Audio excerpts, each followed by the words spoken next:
Ladies and gentlemen, welcome to the Top 100 Clubhouse, the ultimate podcast for golf course enthusiasts worldwide.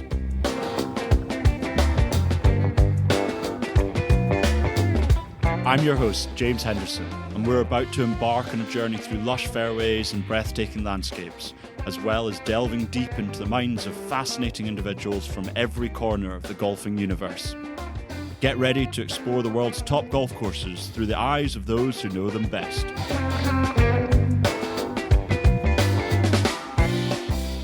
To mark the inaugural episode of the Top 100 Clubhouse, we have Simon Holt.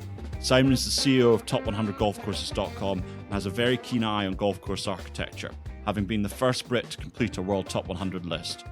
We go into what he's got planned for the future of Top100Golfcourses.com. How are you doing, Simon? I'm very well. It's a pleasure to be on our inaugural, is that the proper word? Our first ever podcast. I'm very excited to have James here, who's been a friend in golf for a long time and a fellow East Lothian boy, which is great. So I'm delighted to have you on board with us too. Well, you kind of got me into architecture, so it's great to kind of finally sit down with you and have a chat so people can understand who you are. So a bit about you. You're from East Lothian. Yeah. How did your passion for golf develop?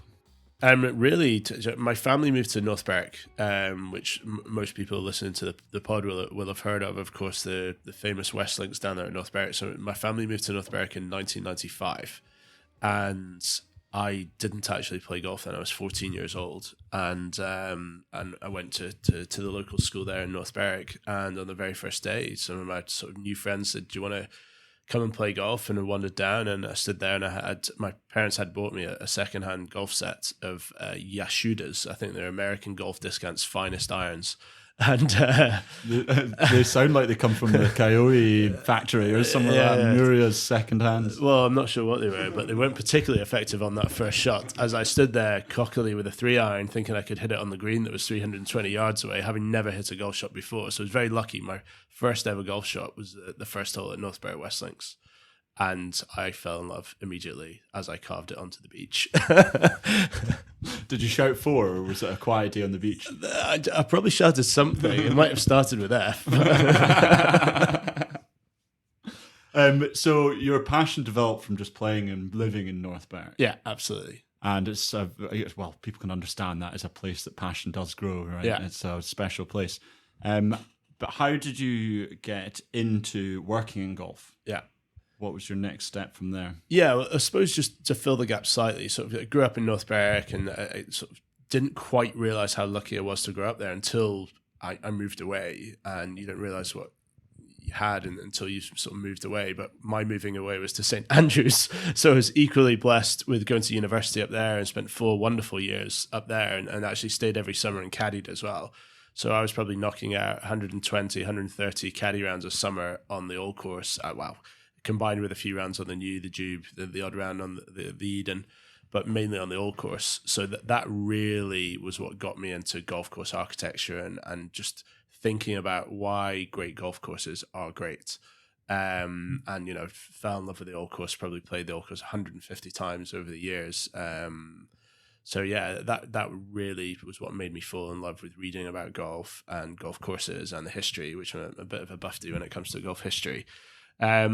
But yeah, in terms of working in golf, I used to work for a bank, had a very boring job with a bank. After university, I did economics, and then the crash happened. I was actually away traveling, and I came back, and I think it was the best of a bad bunch on the grad scheme, and they invited me back in, and I did a day rate for about 6 weeks and absolutely hated it. And I was at home with my parents in North Berwick because I'd spent all this money traveling, and I'd heard about the Renaissance Club, Tom Doak's golf course, and the Savadi family started up there in 2008, which was a terrible time to start a golf club of that price point, for want of a better description. Quite high-end American style club in Scotland. And I just had a shave and stole my parents' nice car and drove in the gate and said, "Here I am, and I think I can do a job for you." And I was very fortunate that Jerry Savadi was there, and we had a pint that night. And 3 days later, I was on a plane to America which is bonkers, really, thinking about it. Yeah, very much so. Jerry's very involved there, isn't he? He seems to be there all the time. He's I worked there for 4 fantastic years and I absolutely loved it. And that I got to spend time with Tom Doak when he was coming over doing tweaks to the course and building some new holes there that are now not new holes because they've been there a long time, but holes out by the water. So I got to host Tom at North Berwick a couple of times, and Eric Iverson and Kai Golby, and Angela Moser, Ben Wesco, like Blake Conant, like a bunch of really young, enthusiastic golf course architects and shapers and things. And I just had this wonderful exposure to this topic that I loved through the Renaissance Club. So I was very, very lucky. Was that the driver for you to really start kicking on with your understanding of golf course architecture? Definitely. Someone introduced me to Golf Club Atlas, which again, lots of people that are into golf course architecture will know what I'm talking about. And I spent a lot of time lurking on that site, not really posting because I was a bit nervous about posting and having my opinions bashed by people, but then sort of dipped my toe in the water and it was really good fun. Met some great people through that as well that are now very good friends of mine, people that are in Australia, America, all over the world that I sort of connected with on that site. And read more, bought books. I turned into the golf book guy. Like my wife would kill me if I buy any more golf shirts. So when I go to clubs, I usually buy the club history. And then just while away the hours reading those. Yeah, fair. You can hide them on a bookshelf, right? Yeah, exactly. Yeah, they don't fit in a wardrobe. To be fair, you do have a fantastic collection of shirts. If you're a stash gremlin, it's right up your street. Yeah, exactly.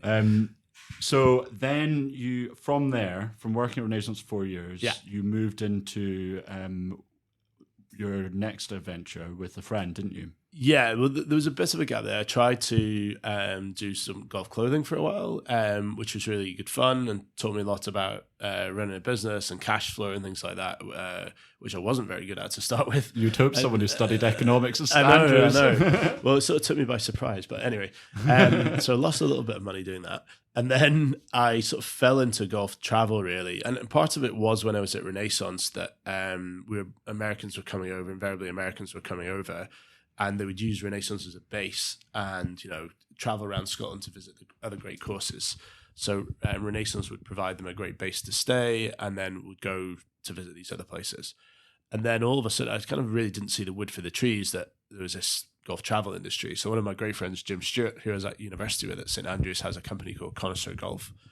And I sort of partnered up with Jim and we started doing golf trips. And he had an existing business and I was effectively a sales agent for Jim and pushed my client book through Connoisseur Golf. And it went extremely well. I think we sort of tripled the size of Jim's business in like a year, 2 years, something like that. And it's brilliant fun. And, Jim and I no longer do stuff together, but we're still best of friends and we chat and bounce ideas off each other, which is fun. And then COVID happened and COVID was horrible for everybody. But in terms of a business sense, it was crushing for inbound golf tourism to Scotland, to Ireland, especially if all your clients were international from far-flung shores. And then Top 100 came along. So how did you tell me from start to finish how you got involved in Top 100? Was it just appeared out of nowhere? It was, again, I sort of cited Golf Club Atlas earlier. I'd known about Top 100 golf courses for a long time. I think everyone, again, that was into courses and architecture, and because the SEO on the site is so incredible, if you type in a golf course, Top 100 golf courses finish in the top 3 for pretty much anywhere. Yeah. So lots of people, even though they didn't know what it was, they'd been on the site, even by accident sometimes. And you see the golf ball ratings and the wee red flags. And it's just this fantastic kind of homely, comforting site that people would visit and plan golf trips.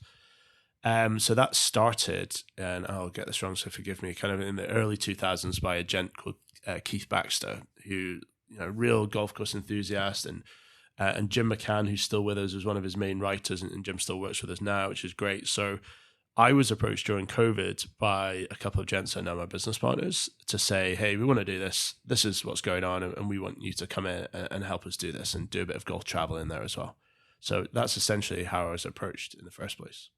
That's all very exciting for you to go to somewhere that you've obviously used a lot. Yeah. and want to drive forward, because let's be honest, the site wasn't the most attractive thing in the world till you got involved.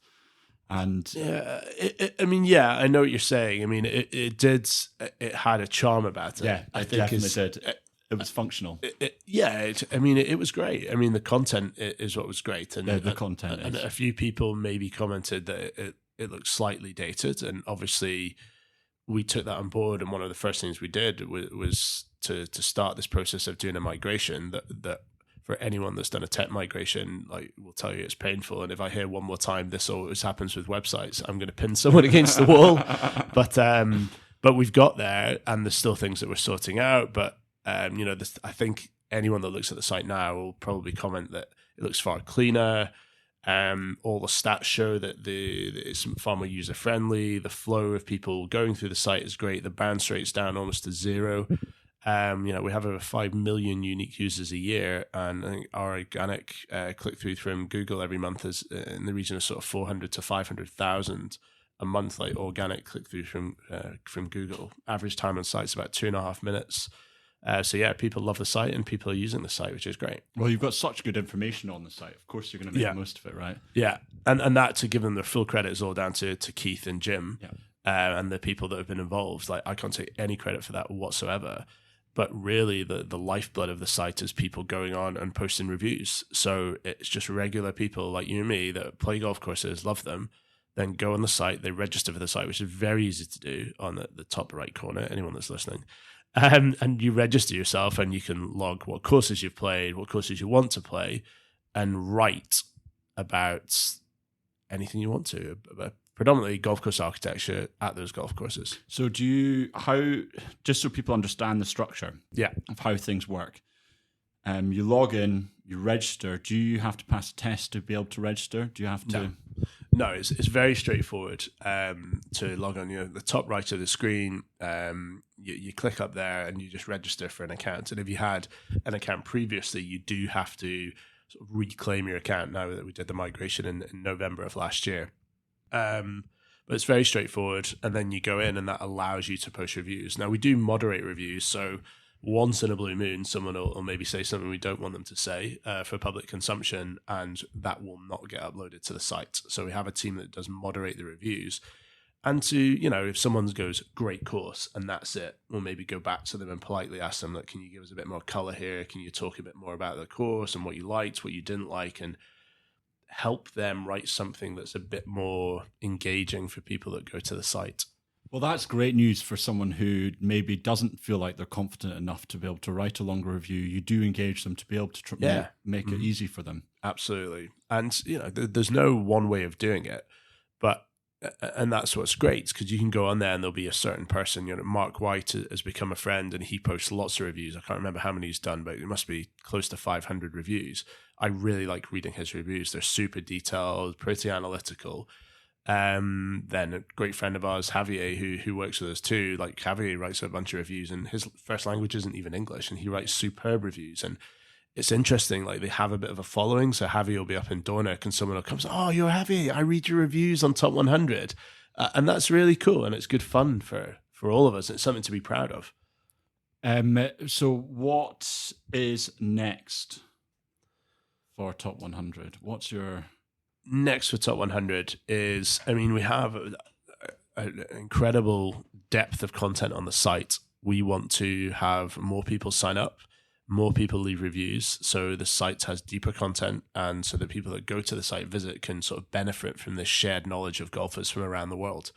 We really want it to be the sort of go-to site to plan your golf trips as well, and that's kind of where my background comes in, that people will come to the site, and quite soon we'll have a tab up at the top that's all to do with travel. So yes, there is a commercial angle to this. You will be able to book golf trips with us, and if you don't book them with us, we'll be able to refer you to a company that can take care of you in whichever part of the world you're going to and whichever level of trip you'd like to do. So if you're a kind of self-drive B&B guy or gal, then we can take care of that and point you in the direction. Or there'll be something there where you can plan your own trip. And that's lots of people that talk to us about the site that's what they use it for, is to plan their own golf trips, because they can go to a certain region, and it's that depth of content that you can say, go to Fife and everyone knows about St Andrews, but you can look down the list and, there's a real depth there of all the courses in Fife. Read about them and plan your trip accordingly.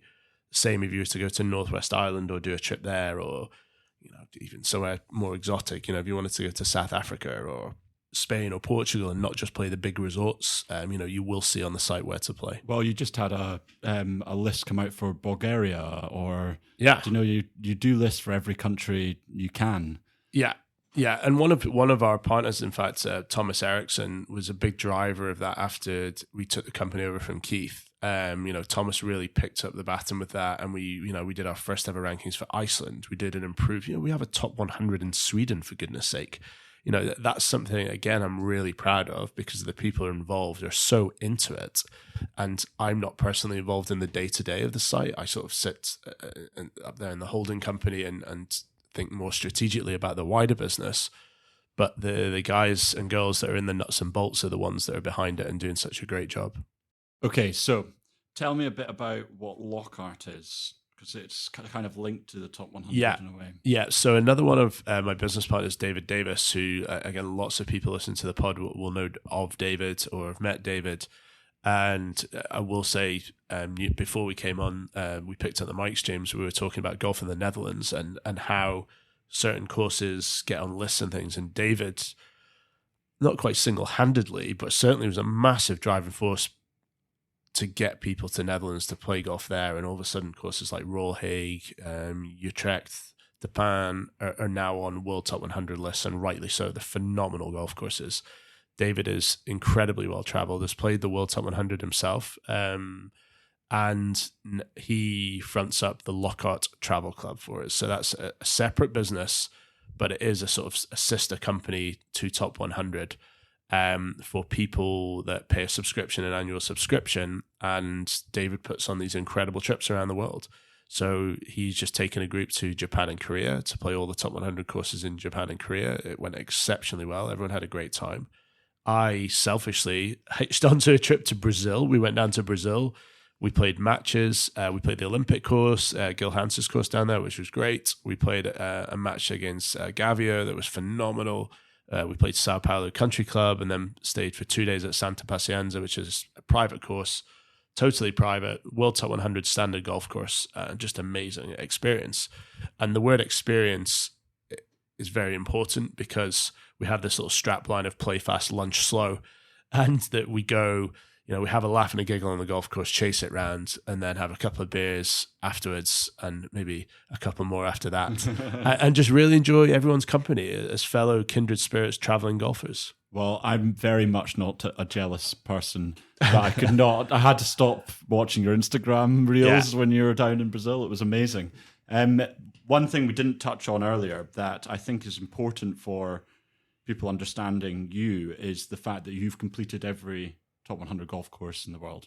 Wow, I know a certain list. Yeah, I've done the Golf Magazine, golf.com 2013 World Top 100 list, which was great fun and became a bit of an obsession towards the end. I sort of got white line fever, but it was great fun. Very, very fortunate to be able to do that. And just the relationships are the thing that I took away from that, as well as seeing brilliant golf courses. Very, very lucky. It's more the people that I met and the fun stories about the people I met around the world that are the things that I hold on to. So we have all these lists on the top 100. Yeah. How would you encourage people to use these lists to do it themselves, whether it's the Sweden top 100 list or Bulgarian top 25? What way should they go around it? I think if that's your thing, because you don't have to go and play a list, but like people do tend to want to tick boxes. I think it's like human nature. People want to sort of tick things off, much like bagging Munros or visiting restaurants and things. So if you do want to do that and you're very much fixed on a number, then you choose a list, try and really stick to that list and pick them off in clusters. But I would say, do take your time. Don't just run around. Like, do embrace the experience and don't just do what I call the hit and run. And you go, you play, you run away to the next place. Like, try and take the club in and the people too. And I really mean that. But yeah, in terms of time and expense as well, when you go about it, just pick like geographical clusters and try to form a trip around that. So say close to home for us, you're trying to do the top 100 in Scotland. So, one weekend or one set of days, you might go away with your friends to the Highlands, and, you look at those courses, you work out with like Google Maps or with our site, the best possible flow, you get in touch with the clubs. Scotland's very accessible, and off you go. One thing that the website, Top 100 website, is great for is seeing not just the top 100 golf courses round a golf course, but also the hidden gems that lie nearby. Is that something you're quite proud of and you want to keep pushing? Absolutely. When I was lucky enough to finish the top 100, which, gosh, was a while ago now, May 2019, and I slept on it and thought about it, and I just thought how amazing the golf is in Scotland. That I just travelled around the world for all these years, like a maniac, and yet everything was there on my doorstep. And the likes of a Kilspindie down in East Lothian, with respect to Kilspindie, is never going to be on a World Top 100. It's probably not going to be on a GBI Top 100. But it's a course that I would encourage absolutely everyone that comes to East Lothian to go and play. I love it. It's pure enjoyment, isn't it? It's so much fun. It's charming. And the same, there's a few other places that have been put on the map in recent years, like Brora. The No Laying Up guys went up there that I'm good friends with, and they really helped put Brora on the map. Similarly, they did a great job with doing that at Ely as well, which is another one of my favourite places. I spent a lot of summers in Ely and I love it. I love Ely. And I actually did a talk there about Top 100 a year or so ago that was well received. But just certain places you go to, and I can't articulate it any better than they have the feel. And you arrive and it feels like a special place in golf. And Ely is one of those places. Brora is one of those places. Kilspindie. Similarly over on the West Coast is a course I really want to go and play. And I know you were over for the Whiskey Festival recently in Campbelltown, but Dunavity, I'm not sure if I'm pronouncing that right. Dunavity. Yeah, you're right. Yeah. That I've seen lots of pictures of and lots on social media. I really want to go and play there.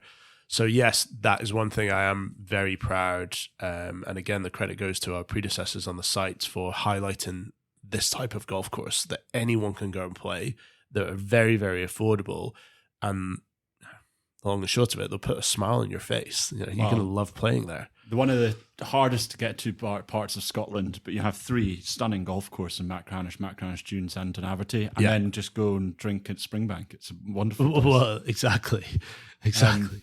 But it's not just Springbank. Nova Scotia is there. There's a lot of distilleries. But the cool thing about it is the people there want you to be there. You feel welcome because it's particularly in Scotland. Anyone from outside comes into Scotland feels welcome. Mm-hmm. We're a very welcoming country, so it's quite exciting times with everything whiskey and with golf. Yeah, it's pretty cool being Scottish, isn't it? Yeah, it's not bad. But again, you'll know what I said earlier, and hopefully you know what I mean, that we possibly take it a bit for granted. And, we have all these visitors from all over the world that come here and tell us how amazing it is. And at times we maybe don't realize how lucky we are. Yeah, no, we're very fortunate. Especially the access we have. Yeah. People don't realize how easy it is to get onto these golf courses. Yeah, that's the beauty. And I suppose, traveling around, America is a different kettle of fish. So we can talk about that briefly. There's lots of resort golf courses over there that people can go and play. And there might be a time in the future, and other publications have done this, where it's like a top 100, courses you can play in the US, for example, or around the world. We might do something like that that's about accessibility.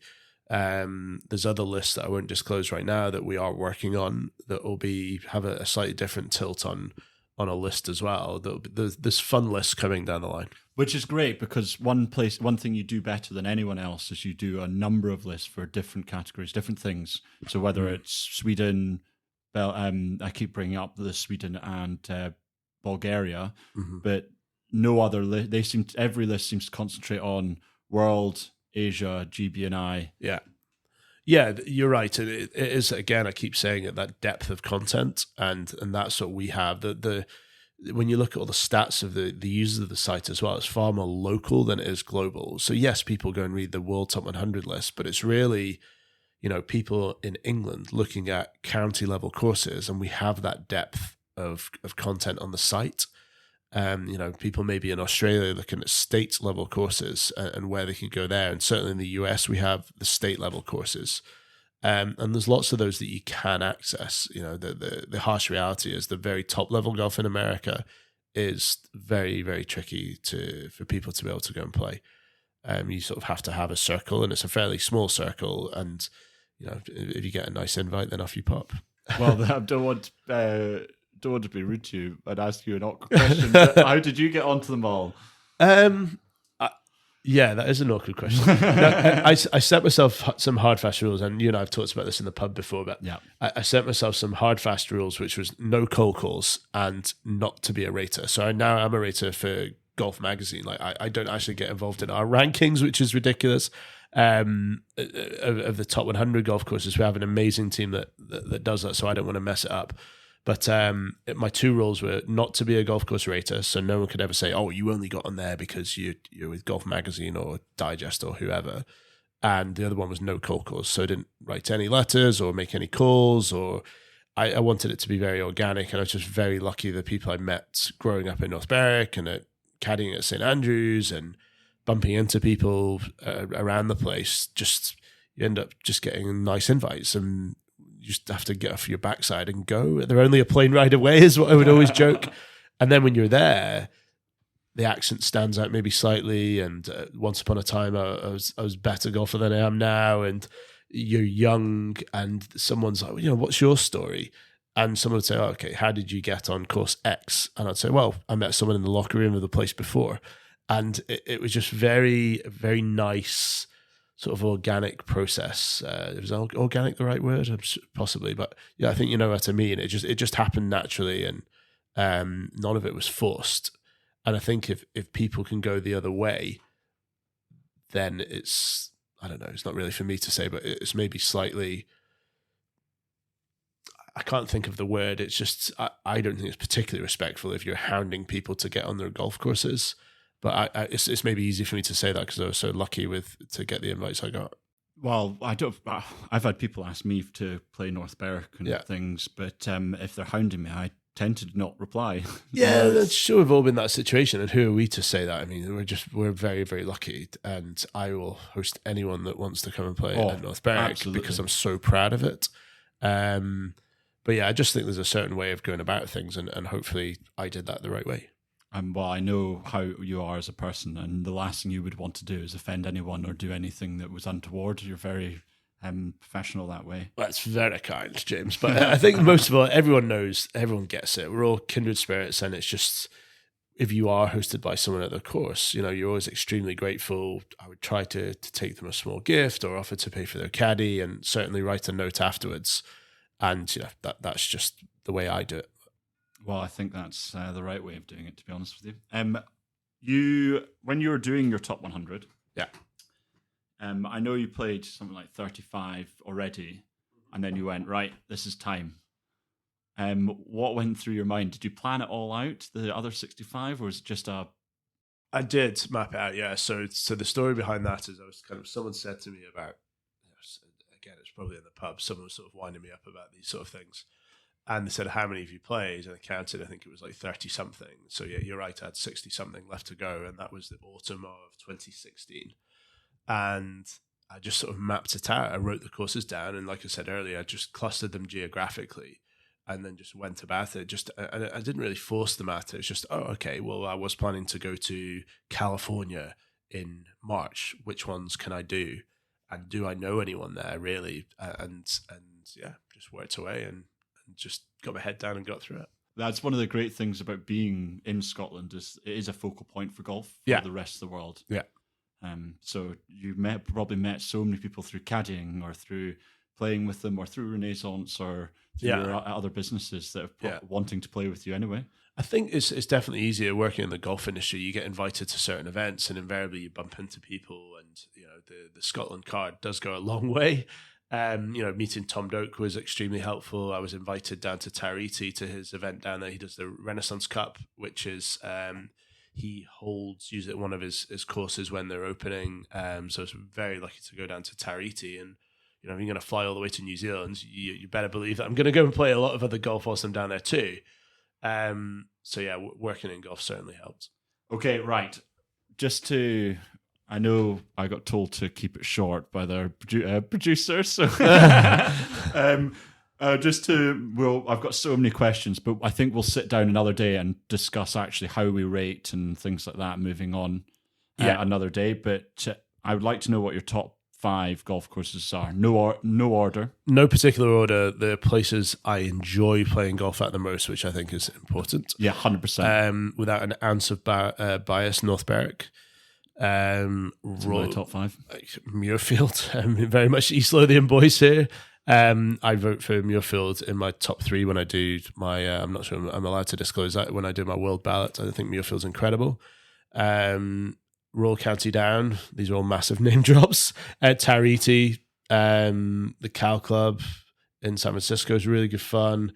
Sunningdale, I love playing at Sunningdale Old, love playing at Royal St. George's. As you can see, I'm struggling with the top 5. Well, interestingly, there's about 13 or 14 in my top 5, James. Interestingly about that is the fact that you said very much links-based. Yeah. I'm a links boy, yeah. I'm a links boy. I think... Is it true that you struggle to get over the O at the Old Clubhouse Hotel? Yeah, that part is true. Yeah, I've hit that shed a few times. Yeah, I do hit the ball quite low.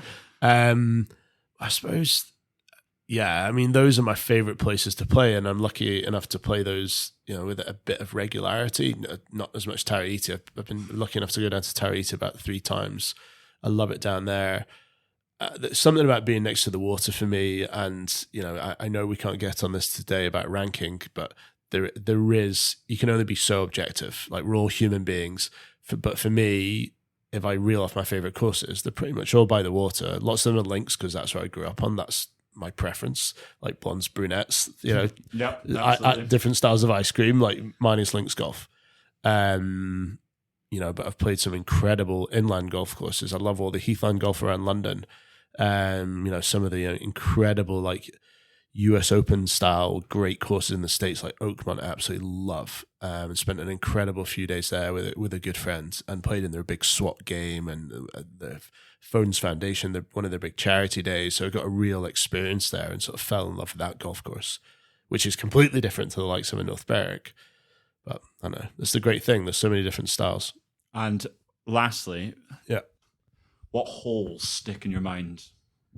Is there any holes that you just have you keep going back to and you think, oh, this is like this, or this is the one pinnacle of this? I love the 3rd hole at Tariti in New Zealand, and anyone that's sort of been either been there or been on the internet and looked at the pictures, it's like, golf porn. I mean, the pictures are ridiculous, the place is ridiculous, and that hole for me is just so much fun. There's like, you hit out towards, the Southern Ocean, I'm guessing, and then you've got this punch bowl green that you sort of like chase a sort of mid to long iron, chase it in from the right hand side and just funnels down into this bowl and sort of works its way towards the pin. It's which most of the time you can't even see the pin. It's just really good fun. It puts a smile on your face, and that's what I remember. A new golf course, if you can't see the pin, isn't pretty frowned upon, but yet it's one hole that you remember. I absolutely love it. I think I really love that hole. North Berwick, it's hard not to be charmed by lots of the back 9 at North Berwick. I again, without an ounce of bias, I think it's one of the best stretches of holes in golf, the back 9 at North Berwick, much like the front 9 at Royal Aberdeen or the front 9 at Royal County Down, which is like Disneyland, just incredible golf. Like a kid in a sweetie shop when you're at Royal County Down. And just before we finish, is there anything in your experience of golf that a little word of wisdom for everyone, that something that you... Yeah, I think it's all about the walk, is what I say quite often. It's all about the walk, and you're out there with friends, enjoying the surroundings, enjoying how the ball interacts with the ground. Like, I love the ground game, like running balls in, chasing it in, and again, it sounds quite cheesy, but just being thankful for being out there and enjoying the great outdoors with this sport that we all absolutely love, and just having fun. I remember you saying the moment that you first played Augusta, you just had a grin from ear to ear and just wandering around staring like a kid in a candy shop. Yeah, I probably looked like I was on day release or something. Just had this this gormless look on my face. But I was just walking around, and you know me well, and I'm quite a chatty guy at the best of times. And my very generous host that day said to me at the end, he's like, "Well done, Simon." I was just like, "What do you mean, well done?" And he goes, "Well, you didn't talk it away. Like, lots of people come and they're just like, oh, is this where Larry Mize hit the chip from? Is this where Rory like snap hooked it into the shed, into the cottages?" And I just floated around, and you know, it was amazing. But it's important, I think, to sort of get out of your own way at some places. And if you're lucky enough to play some of the real great golf courses, to just enjoy it and not put too much pressure on you. And as a great friend of mine, Richard Levine, says, you know, it's not going to affect your FedEx Cup points. It's just have fun, and that's what I try to do. Well, that's great. Thank you very much, Simon. My pleasure. Thank you very much to everyone that's listened. Bye. Bye-bye. Join us next week as we're talking to Clyde Johnson, Tom Doak's lead associate at the new Cabo Highlands. If you know anyone in the golf world that wants to tell their story, contact me at james@top100golfcourses.com. I'm always happy to help. I hope you enjoyed this week's episode. Until next week, play fast, lunch slow.